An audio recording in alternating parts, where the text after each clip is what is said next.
안녕하십니까. 신인균의 군사TV 항공전 시간입니다. 자, 오늘 항공전 주인공 여러 기체가 있는데 이것도 있습니다. 보시면 A6 인트루더 공격기죠. 하푼 공대함 미사일 쏘고 있는 게 보이는데 리비아의 함선들 그리고 지대공 미사일 기지들 이런 것들을 폭격하는 그런 작전입니다. 1986년 리비아입니다. 오퍼레이션 프레리 파이어, 작전명 프레리 파이어, 즉 들불입니다. 들불 작전. 항행의 자유에 도전하는 자들의 최후라는 부제를 달았는데요. 자, 여기 보시면 리비아의 동쪽에 있는 벵가지 지역, 그리고 리비아의 서쪽에 있는 수도 트리폴리, 이 사이에 있는 아주 큰 이 만을 시드라만이라고 하는데, 리비아가 여기서부터 여기까지 선을 이렇게 그어가지고 라인 오브 데스라고 이름을 짓고, 이 안으로 들어오면 다 죽인다, 이제 이겁니다. 이건 우리 바다예요. 우리 내해니까 아무도 못 들어와. 이제 이렇게 하니까 미국은 무슨 소리야? 니들 영해 아니잖아. 영해는 영토에서 20km까지만 영해잖아. 여기는 항행의 자유가 있는 곳이야. 그래서 우리는 항행의 자유 작전을 한다 라고 하고는 이제 함대를 구성해서 항행의 자유를 하는 겁니다. 여기에 이제 부딪히는 것이죠. 자, 여기 보시면 지금 이 작전에 미국은 아메리카 항공모함, 그리고 사라토가 항공모함, 코랄시 항공모함 세 척의 항모 전단을 투입합니다. 그래서 여기 있는 이 1항모 전투 비행단, 이게 이제 아메리카에 소속이 되어 있었고요. 그리고 여기 3 항모 전투 비행단, 이게 이제 사라토가 항모에 배치가 되어 있었고, 13 항모 전투 비행단, 여기는 이제 코랄시 항모에 배속이 되어 있었습니다. 이렇게 다 합해서 CTF-60 이라는 함대를 구성해서 당시 지중해를 관할하던 6함대에서 통과를 하고 작전을 진행을 합니다. 자, 카다피죠. 카다피 얼마 전에 최후를 맞았는데, 카다피가 당시 1980년도에 이 80년대 아랍 지역, 중동 지역의 맹주를 꿈꿨어요. 이때 이제 이라크, 이란은 오랫동안 전쟁을 하고 있는 시기였으니까 서로 간에 그냥 뭐 다른 데 신경 쓸 수 있는 입장은 아니었고, 그리고 이스라엘의 주변에 있는 시리아라든지 이집트라든지 이런 나라들은 이스라엘하고 오랫동안 전쟁을 해가지고 완전히 그냥 뭐 주 터져가지고 기진맥진했죠. 사우디아라비아는 친미 국가고. 그러니까 이제 리비아가 이집트의 나세르처럼 강력한 지도자가 되겠다라는 꿈을 가지고 반미, 반유대 이런 걸 천명하면서 미국에 대해서 이제 대항을 하면서 내가 아랍의 맹주다, 이제 이런 꿈을 가지고 있었어요. 그러면서 이제 미국에게 계속 도발을 합니다. 83년, 84년, 85년 계속 미국이나 서방 세계에 대해서 테러를 하고, 그리고 이 시기에 계속 이 시드라만 지역에서 항행의 자유 작전을 하고 있는 미국과 충돌을 하는데, 여기에서 이제 공중전을 벌여서 계속 산발적인 공중전을 통해서 뭐 사실은 뭐 리비아 전투기들이 일방적으로 추락을 당했죠. 제가 해드렸던 적이 있습니다. 시드라만 공중전에 대해서.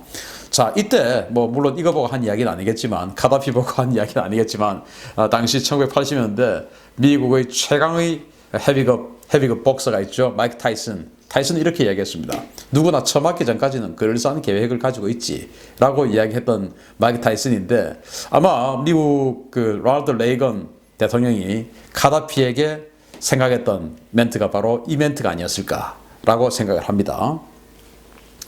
자, 이제 이렇게 해서 정말 프레리 파이어라는 작전을 하자라고 되는데, 이 프레리 파이어는 이 시작하는 이 전체의 작전이 아니고 어떤 단계에서 발동되는 그런 작전이에요. 뭐냐 하면은, 자, 카다피의 지속적인 반미, 반유대적 테러 지원 활동과 그에 따라서 늘어가는 인명피해, 또 끊임없는 무력 도발 및 위협으로 늘어만 가는 국제사회의 불안을 계속 방치할 수 없었던 레이건 정부는 1985년 로마와 비엔나 공항 테러 학살극을 기점으로 본격적인 대리비아 군사행동 계획 수립에 나섰습니다.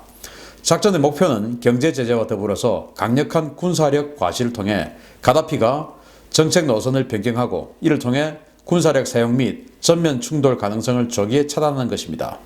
다만 이를 위해서는 가다피가 군사적으로 도전할 시에 강력한 대응을 통해서 힘으로 굴복해야 하는 측면도 필요했기 때문에 우발적인 충돌 상황 대비 대응 계획으로서 프레리 파이어 작전을 입안하기로 합니다.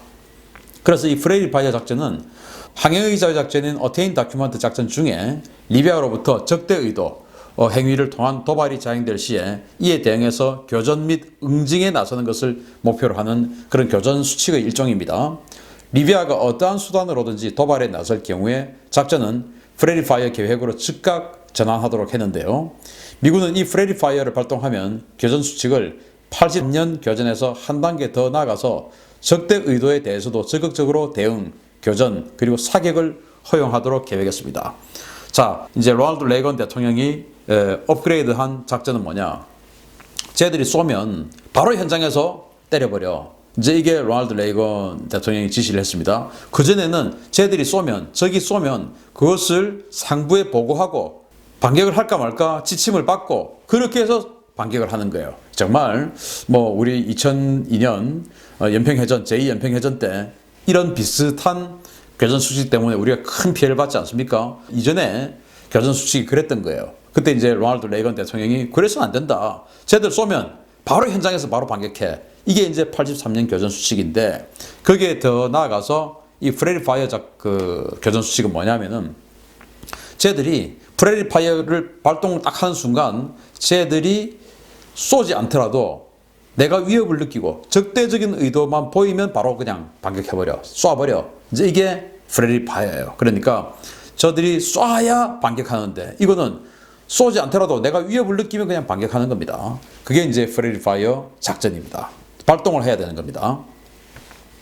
자, 그렇게 해서 미국이 이런 전력들을 구성해서 가는데 여기에 이제 항모전단 3개가 참가를 하죠. 아까 제가 말씀을 드렸고 여기에는 F-14 톰캣, 피닉스 장거리 공대공 미사일 운용하는 톰캣, 그리고 F-18 호넷 전투기, F-4 팬텀 전투기, 그리고 A-6, A-7 전투기들, 그리고 EA-6B 프라울러 전자전 공격기, 그리고 이제 KA-6D 이거는 이제 항모 전용의 공중급유기입니다. 그리고 E-2C 조기 경보기, S-3A, SH-3 같은 대잠 전력, 그리고 이제 EP-3 전자전기, 이런 식으로 해서 이 3개의 항모 전단을 미국은 이 라인 오브 데스, 즉 리비아가 그어놓은 그 라인 오브 데스 북쪽에 항모 전단 3개를 배치를 하고요. 그 라인 오브 데스 안에다가 하나의 수상함 전단을 집어넣습니다. 집어넣고 이 하나의 수상함 전단이 이 라인 오브 데스 안으로 들어가서, 즉 시드라만 안으로 들어가서 거기에서 사격 훈련, 실탄 사격 훈련 막 이런 거 하는 거예요. 여기에서 리비아가 잠자코 있으면 리비아가 굴복하는 것이고, 리비아가 이걸 참지 못하고 반격을 하면 프레리 파이어를 발동해서 리비아를 때려버리고, 그래서 여기에 참가한 모든 전력들을 보면 항모가 3척이죠. 그리고 미사일 순양함 4척입니다. 타이콘데로가급 이지스 순양함, 그리고 리히급 순양함, 그리고 키드급 구축함, 그리고 스프론스급 구축함, 그리고 올리버 하자드 페리급 구축함 호위함 3척, 그리고 또 다른 호위함 9척, 이렇게 해서 총 20척의 군함, 그리고 3척의 항모가 이제 항모 전단을 구성했고, 그 라인 오브 데스 안에 하나의 또 전단을 또 집어넣는데 여기는 3척의 군함들을 집어넣습니다. 그래서 이 3척의 군함은 정말 위험을 감수하고 일종의 미끼 역할을 하러 들어가는 것이죠. 가서 이제 사격 훈련하고 얘들이 못 참으면 이제 참으면 우리가 이기는 거고, 못 참으면 반격해버리는 거고, 이제 이런 겁니다.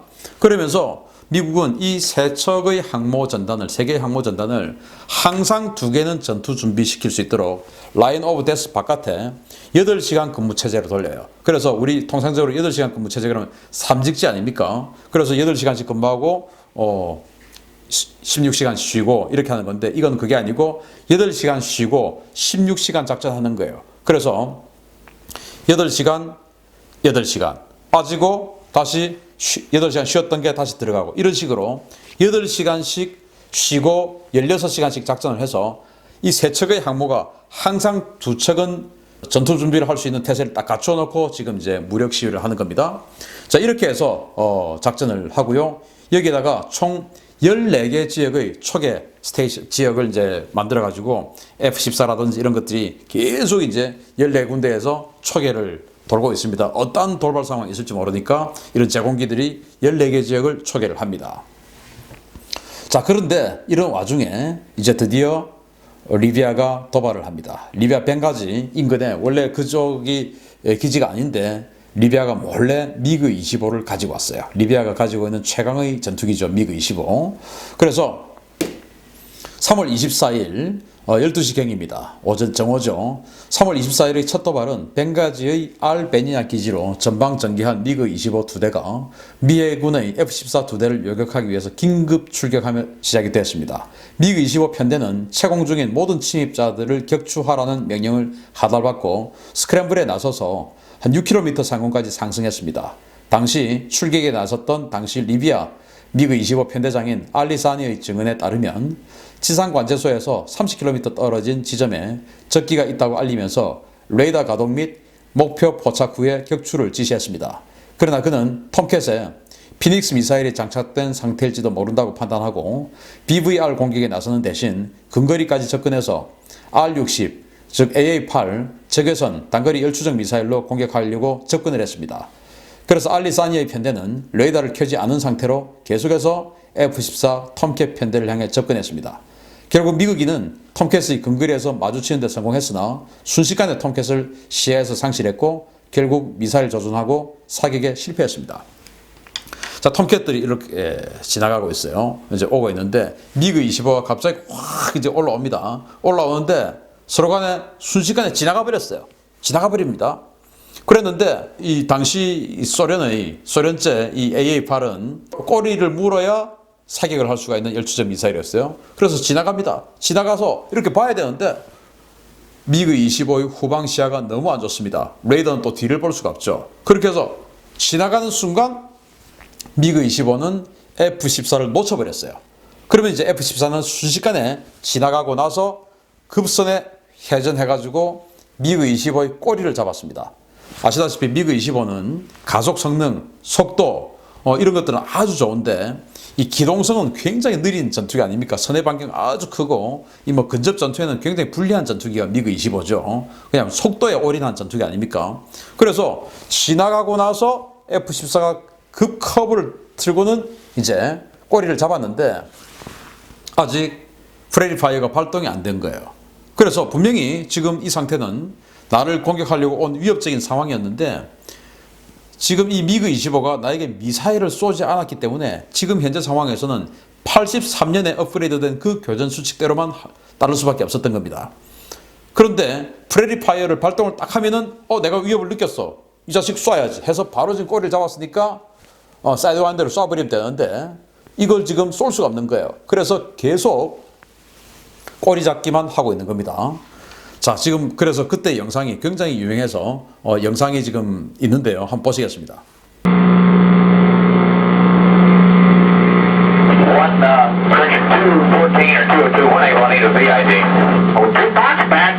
We've been jammed on this frequency, but we're engaged. We're both offensive. We're 30 miles apart. Yeah, I've got radar contact with everybody. Thank you.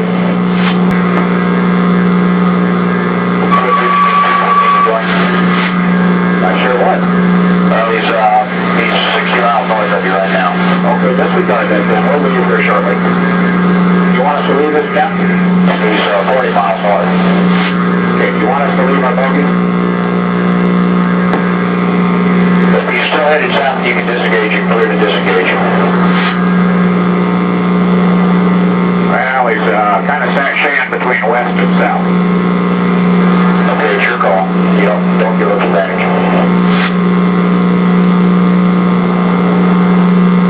Hey, still running? 214, Potato, you're back to 084, thanks for 75. I wonder where he found one. Just for the hell of it. Oh, shit, he's doing it right in front of you. Go ahead, set speed angle is desired, 39. Vector is 629. That's wild. Okay, we're under still calling your level for your happy rock.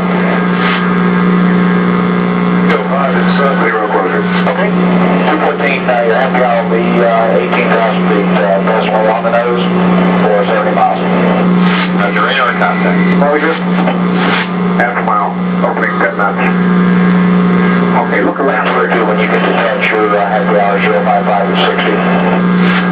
Okay, we're going to start on that right now. It's going to take us about 2 minutes to get away. Okay. You are... minute and a half left of the Waterloo purple plus 10. Purple? What's Waterloo purple? That's the pier. Plus 20. For the pier? The appear. Buddy. 자, 보셨죠? F-14가 미그 25의 꼬리를 잡고 했는데 결국 명령이 안 내려오는 거예요. 그러다가 이제 명령이 내려왔을 즈음에는 이미 미그 25는 이탈하고 없었던 겁니다. 그래서 결국 격추를 실패했어요. 명령이 내려와서 이제 쏴도 된다라고 했을 때는 가버렸습니다. 그래서 서로 간에 사실은 이제 미그 25는 원래 기습을 해서 F-14를 격추를 하려고 했는데 자신의 시야에서 놓쳐버렸고 안 됐고, 그리고 근접전에서는 상대가 안 되죠. 그러니까 이제 선회에서 결국 도망가 버렸고, 이 선회에서 꼬리를 잡고 있을 동안 상부에서는 공격 명령을 안 내렸기 때문에 F-14는 공격을 할 수가 없었고, 그래서 결국은 서로 간에 놓쳐버렸습니다. 그 다음에 1호부터 이제 1시간 52분 후인데요. 갑자기 미사일을 쏩니다. SA-5 미사일을 쏘죠. 자, 이렇게 됩니다.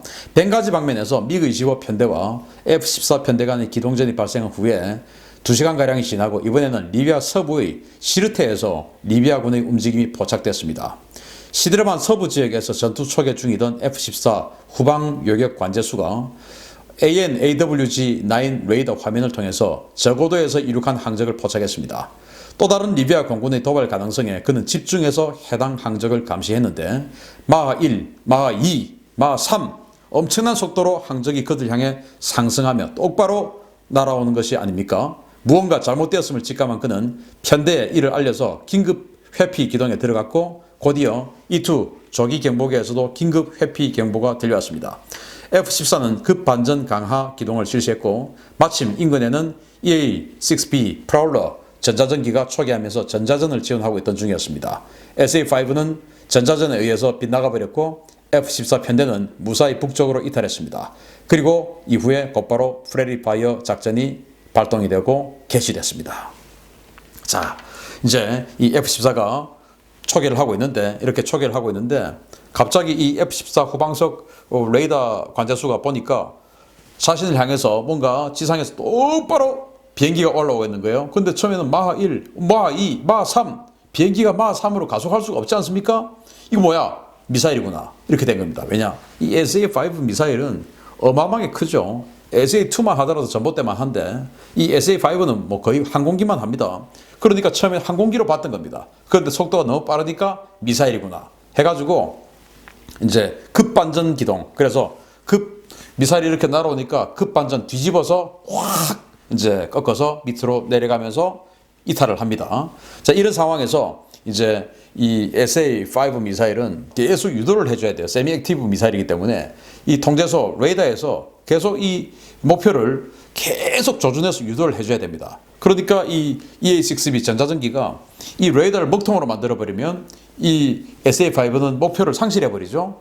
지금 북한에 있는 미사일이 그런 미사일들이에요. 그래서 우리를 쏘고 우리 전투기가 이탈하고 있는 중에 전자전기가 저 레이더를 재밍시켜버리면 이건 뭐 아무 힘도 없는 그런 미사일이 되어버립니다. 그렇게 해서 이 F-14는 급반전 기동을 하면서 피해서 가고 이 사이에 EA-6B 프라울러 전자전기가 재밍을 해서 레이더를 먹통으로 만들고 그래서 미사일은 헛발을 칩니다. 그래서 이제 F-14는 격추되지 않았습니다. 그런데 F-14를 공격하려고 하는 명확한 사인이 보였지 않습니까? 이거 이제 그래서 좀 머뭇거리던 그 6함대 사령관이 이제 프레리 파이어를 작동을 했죠. 좀 소심한 사람이죠. 진작에 발동했어야지.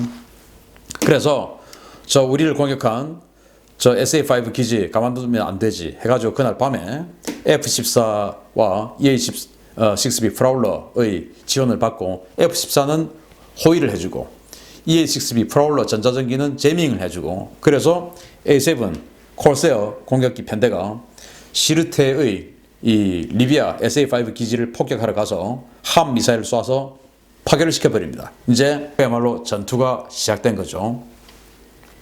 자, 그런 중에 바다에서도 전투가 일어납니다. 바로 그날 저녁인데요. 한편 리비아 해군도 야음을 틈타서 미 항모 전단에 대한 도전에 나섰습니다. 이들은 당시 유행처럼 번진 대함 미사일에 의존한 구소련식 미사일 고속정 세력이 주축을 이루고 있었으며 고속정의 대함 미사일 공격 전술로 미 수상함 세력에 타격을 줄 수 있을 것으로 기대했습니다.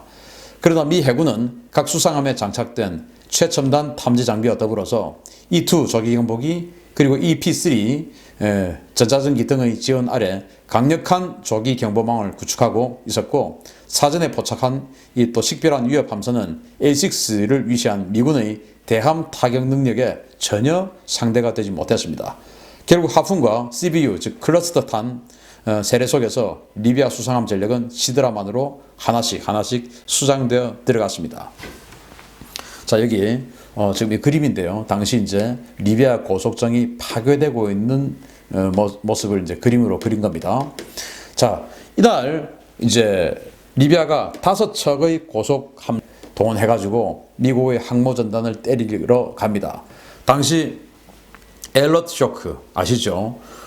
이집트의 5사급 고속정이 쏜 스틱스 미사일에 의해서 이스라엘의 그 초계함이죠. 엘러트함이 한 방에 격침되어 버렸어요. 그래서 그 전에 거함 그 포시대 때는 덩치 큰 군함이 무조건 이기는 거 아니겠습니까? 그런데 미사일 시대에 들어오니까 덩치가 작아도 미사일만 쏠 수 있으면 덩치 큰 군함 이길 수 있어 라는 생각이 되어서 당시 이제 소련에서 파생한 이런 공산국가들은 이 고속정들의 미사일을 탑재한 미사일 고속정들을 유행처럼 이제 쓰기 시작했어요. 그래서 리비아도 여기 이제 이날 두 종류의 고속 함선들을 데리고 가는데, 미사일 고속정들이죠. 프랑스에서 수입한 것들이 있고 또 소련에서 수입한 버전이 있어요. 프랑스에서 수입한 것은 라 콤바텐트 2급이라고 하는데, 이게 한 260톤 정도 되는 고속정입니다. 여기에는 프랑스의 액조세 미사일 4발이 장착이 되어 있고, 그리고 이제 소련에서 수입한 나누치카급, 나누치카 2급, 이거는 이제 미사일 콜벳인데 이건 650톤이에요. 여기는 스틱스 미사일 4발이 장착이 되어 있습니다.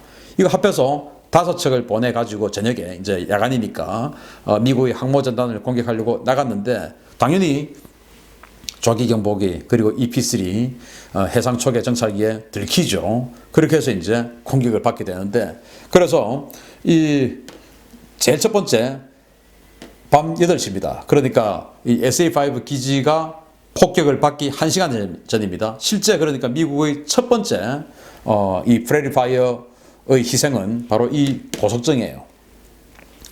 A6 공격기가 하푼 미사일 2발을 쏘고요. 그리고 이제 마지막으로 다시 A6 공격기 하나가 CBU 클러스터탄 쏴가지고 확인사살 해버립니다. 그래서 격침을 시켜버려요. 2대의 A6가 가서 각각 하나의 하푼 미사일 쏘았는데 그게 다 명중을 합니다. 그리고 나서 아직 침몰하지 않은 것을 이제 CBU탄, 클러스터탄 쏴가지고 그냥 완전히 격침시켜버리는데, 8시에 A6들의 공격에 의해서 하나가 격침이 됐고, 그로부터 한 2시간 후에 9시 55분에 이건 좀 큽니다. 나누치카 2급 650톤짜리 미사일 고속함이죠. 이게 이제 A6 공격기가 들어가서 CBU 그러니까 클러스탄을 내려 꽂아가지고 대파를 시킵니다. 이건 이제 하푼 함대함 미사일은 안 맞았기 때문에 자탄 방식의 클러스터탄을 맞아서 침몰은 안 하고 대파가 됐어요. 이제 전투불능 상태가 됐죠. 그리고 이로부터 1시간 후인 밤 11시 2시간 후죠. 밤 11시 50분에 미국의 그 F-14 이 초계를 하고 있는 F-14에 대해서 이 라 콤바텐트급 이 미사일 고속정이 레이더를 조준합니다. 그리고는 대공 사격을 해요. 기관포로 대공 사격을 합니다. 그러니까 지금 공격을 받았지 않습니까? 그래서 F-14는 그런데 공대함 능력이 없죠. 아시다시피 최강의 제공 전투기지만 지상이나 해상을 때릴 수 있는 능력이 없습니다. 그래서 F-14는 피하고 그 인근에 있던 리히급 미사일 순양함 터너라는 군함에서 하푼 미사일 쏴가지고 이 라 콤바텐트급을 침몰시켜버립니다. 그렇게 해서 이날 저녁에 3척의 미사일 고속 함정들이 침몰 또는 전투불능 상태가 되어버립니다. 그리고 이제 24시가 되었어요. 이때 함 미사일을 3시간 전에 함 미사일을 맞아가지고 굉장히 큰 타격을 받았던 그 SA5 기지를 신속하게 복구합니다. 아마 그래서 그 함 미사일이 제대로 명중을 안 했던 것 같아요. 신속하게 복구하고, 그리고 벵가지 쪽에 있던 SA2 기지들 합해가지고 이 2개의 기지에서 딱 보고 있다가 동시에 이 SA5를 4발을 쏴버리고, 이 동쪽에 있는 이 SA2 기지에서도 수발의 SA2 사정거리 40km짜리 SA2 여기는 서쪽에서는 사정거리 200km짜리 SA5를 동시에 확 쏴버립니다. 이제 F-14 뭐 A6 이런 거 하나 격추시키겠다 이거죠. 자, 그런 공격이 감행됩니다. 밤 12시 기에서 동시에. 자, 엄청나게 누적된 피해에 리비아군이 추가적으로 할 수 있는 일은 그다지 많지 않았습니다. 주간에도 수행하기 버거운 공중전을 미 해군을 상대로 야간에 수행한다는 것은 리비아의 공중 전력으로는 어려운 일이었고, 야간 기습을 노리던 리비아 해군이 대함미사일 고속전 공격은 미 해군의 대함 감시망에 무력했습니다. 자정 무렵에 시르테이 SA5가 긴급 복구되어서 가동 중인 상태가 확인되었다. 그리고 SA5 그리고 이제 벵가지 지역에 있는 SA2 연이어서 쏘았지만 결국은 명중탄이 없었고, 미 해군의 A7 콜세어 공격기들이 날아가서 한 미사일을 쏘아서 이 양쪽에 있는 레이더 기지들을 전부 파괴시켜 버렸습니다. 그러니까 니들이 쏘았으니까 우리 가만두지 않아 해서 A7 콜세어 공격기들 보내서 그냥 다 파괴시켜 버렸어요. 이제 고속정들 파괴됐죠. 세 척. 그리고 미사일 기지들 SA5, SA2 양쪽에 그냥 이 시드라만 인근에 있는 미사일 기지들 모조리 파괴를 시켜버립니다. 그리고는 이제 아침이 됐어요. 새벽에 리비아가 마지막 최후의 공격을 다시 감행을 합니다. 자, 리비아의 지대공 미사일 기지가 미 해군의 공습에 두들겨 맞은 자정 이후에 리비아의 도발은 잦아들었습니다. 그러나 이제 조용한 새벽의 긴장 속에서 다시 리비아 해군 미사일 고속정이 다시 한번 미사일 공격차 접근 중인 모습이 포착됐고, 초계 중이던 미 해군의 A6 공격기들이 다시 한번 대함 공격력을 과시했습니다. A6가 발사한 하푼이 리비아 고속정에 명중했고, 그 뒤를 이어서 클러스터 폭탄이 비오듯이 쏟아지며 격침을 확정지었습니다. 이래서 이제 육함대는 이 프레리 파이어 작전을 마무리 지었고 작전 해역에서 이탈했습니다. 충분한 전과를 올렸다라고 된 것이죠. 그래서 이날 아침 7시 30분에 나누치카 2급 미사일 콜벳 650톤짜리 하나 다시 하푼 미사일 맞고, 또 CBU 클러스터 맞고 확인 사살 당하고 해가지고 격침돼 버렸어요. 이게 지금 그 모습입니다.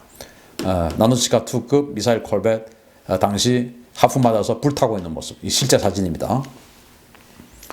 자, 그래서 총 24일 그리고 3월 25일 1박 2일간의 교전에서 미군은 피해가 전무했지만 리비아 측은 초기함 한 척 격침, 그리고 한 척 대파, 고속정 2척 격침, 그리고 SA5 기지 포함해서 다수의 지대공 미사일 레이더 그리고 기지가 파괴되었으며 30명 이상의 사상자가 발생했습니다. 한편 근본 항행의 자유작전, 즉 어테인 다큐먼트 3차 작전의 프레일 파이어 작전은 전술적으로 미국의 승리였으나 한편으로는 리비아의 전례 없는 강력한 도발로 가다피가 여전히 국제질서에 도전하려는 의지를 꺾지 않고 있음을 반증하는 것이기도 했습니다. 결국 레이건 행정부는 가다피를 직접 잡아야 리비아를 잡을 수 있다고 여겼고, 기회를 벼른 끝에 당시 리비아가 서베를린 분단대에 있었죠. 독일이 동베를린은 동독, 서베를린은 이제 서독이 있었는데, 서베를린의 군인들이 많이 가는 디스코테크에 폭탄 테러를 했습니다. 이걸 리비아가 했다는 것을 리비아가 동독 주재 리비아 대사관에 지령을 내리는 것을 미국이 감청을 했죠. 그래서 그 디스코텍 테러를 리비아가 했다는 것을 이제 확인을 하고, 이제 이렇게 돼서는 안 되겠다. 결국 뭐 이 항해의 자유작전, 뭐 시드라만 항공전, 또 프레리 파이어 작전 이런 거 아무리 해봐야 결국 카다피를 없애지 않으면 안 되겠구나 해서 이 이후에 프레리 파이어 이후에 바로 열흘 후에 이 프레리 파이어가 3월 25일 아닙니까? 그런데 4월 5일 날 서베를린의 디스코텍 테러를 했는데, 결국 이 프레리 파이어 때문에 자신들의 함선들이 격침되고 한 것에 대한 보복으로 서베를린의 군인들이 가는 디스코텍을 테러한 것이죠. 그걸 이제 가다피가 한 것을 알고 이거 안 되겠다, 이놈 죽이자 해가지고 사상 최장거리의 폭격작전이죠. 영국에서 출발해서 그렇게 해서 엘도라도 캐년 폭격작전을 실시를 해서 가다피를 제거하기에 나섭니다. 그거 제가 지난번에 항공전 해드렸죠. 보시기 바랍니다. 자, 이렇게 해서 카다피와 레이건 대통령의 계속되는 전투 중에서 레이건 대통령 지시해서 항해의 자유작전을 완전히 마무리 짓는 그런 이 리비아의 함선 폭격, 그리고 지대공 미사일 기지들 폭격한 프레리 파이어 작전 알려드렸습니다. 감사합니다. Yeah, using the crew line, we're about 120 knots over now. Okay, let it go if you need to. I think mine's starting to leave too. He's just steadying up south. 2 to 1, I'll go for 20 knots.